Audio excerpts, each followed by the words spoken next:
Thank you. Couple things. Yeah. A couple days ago, I was talking to a scientist at the Institute of Nordic Sciences. They study human consciousness and its expansion. And I related a synchronous experience I had, a really profound one, that involved, in a way, Wayne Dyer, the late Wayne Dyer, obviously myself, a lady that had leprosy in the Philippines, and what certainly sounds like an unmistakable communication from my deceased sister.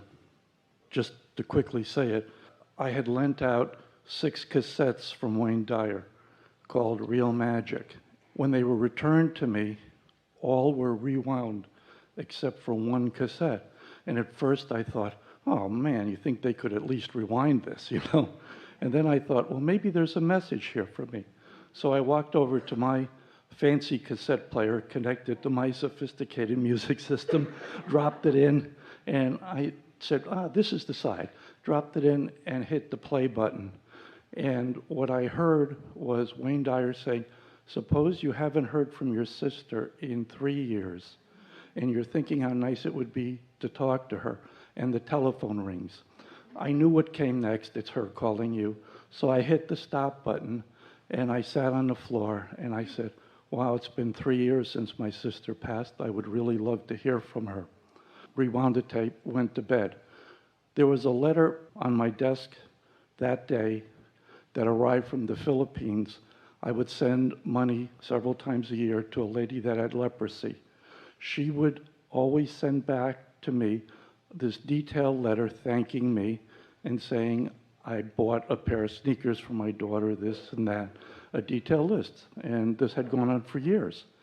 And so the first thing I did that morning was I opened the letter. You know, after I had gone to bed saying it sure would be nice to hear from my sister. The letter began in a voice that was uncharacteristic of hers, all capital letters, and then it went back to its normal mode, and it said, this is the voice of your everlasting sister. And I fell off the chair, and I couldn't stop sobbing. It was that profound to me, because what happened the night before. And I immediately shot an express airmail to her, why did you say that? And the next day there was a volcano that erupted in the Philippines. There was, I think, 3 casualties, and Anacleto was one of them. So I never got the answer to that, but it's haunted me. And I talked to this scientist and explained it. He said it's one of the most dramatic stories of coincidence and, you know, synchronicity he's heard of, because it involved time for that letter to come from the Philippines. So it was there the next morning, the return of the cassettes. And he said, Child's play. Yeah. He said, in quantum physics, the only explanation we have that even hints at that is called entanglement. We talked about entanglement and that maybe everything's entangled since the Big Bang.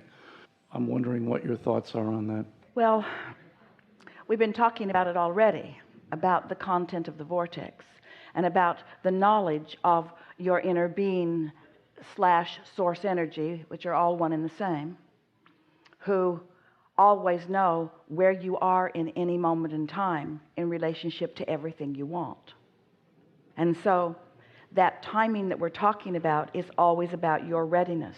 So often unconsciously you're getting ready to be ready to be ready to be ready, and then these things feel like astonishing synchronicity, when what happened is you were ready to be ready to be ready to be ready to be ready to be ready. It's the reason that we want you just for a little while to consider that you're not thinking thoughts, you're receiving thoughts, and that there are those who are in vibrational alignment with you who know what you're asking for and who know right where you are. There is nothing unusual about any of this. This is the way it is all supposed to be. Your inner being knows what your requests are. That's what Esther meant when she said to you, formulate what you want to talk about, or just come in your knowingness of what it is, and it will be part of the conversation here today. She hears it in seminar after seminar after seminar after seminar, because your inner being knows who you are and what you want and where you are in readiness for it. And really the most significant part of your question and our answer lies in your readiness to receive, because The timing of that could have been in an entirely different time, but it all had to do with your readiness for it. You see what we're getting at?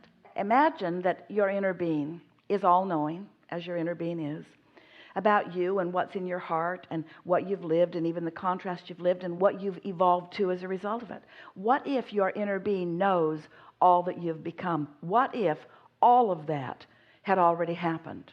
What if what you're calling now, as you think about the past, and then the present, what if it's all old news? And what if this vortex, which is present tense by our standard, what if everything that you've been asking for is present tense? What if it's all present?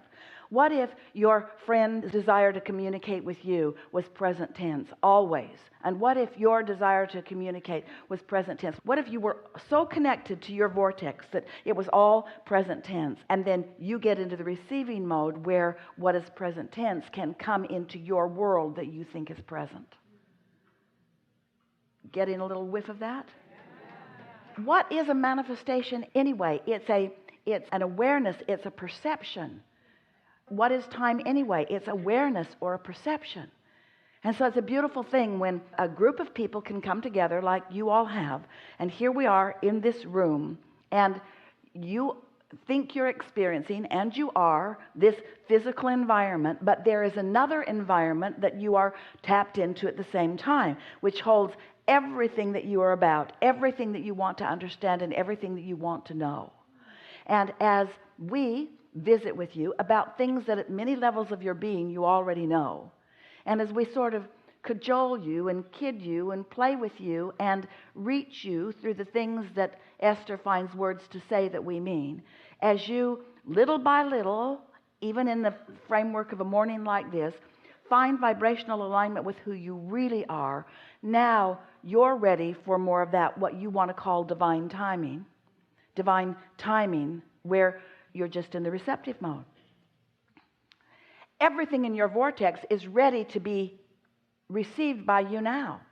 There's not this holding pattern ready to be revealed. The reveal button is on. We're all up here. Reveal it all. Give it all to him. Give him all that he can receive. All that he can receive. All that he's vibrationally ready for. So sometimes it's helpful for you to have a little timing which causes you to receive back some recordings and have a little insight that, oh, look, some of them are rewound and some of them aren't. And then something that occurs to you, maybe there's something here for me, and then a willingness to follow that because it's strong enough to put it in, and led through the path of least resistance to the things that you want most. To a manifestation that you were yearning for and asking for, but when yearning is stronger than believing, you don't have the experience. And the universe has the ability to deliver to you perfect timing on all things. So we're not asking you to get into the revelation mode. We're asking you to get into the receiving mode. And we're not telling you, you've got to find perfect timing for the revelation, because the revelation is always coming. It's always a good time by our standards.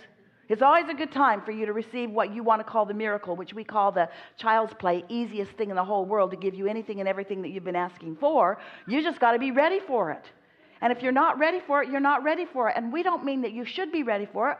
We don't mean that at all. We don't mean you need to get ready. We just mean you don't want to receive things that you're not ready for. You know what happens when you receive something you're not ready for? You freak out or you miss it altogether. So this is a conversation about your readiness.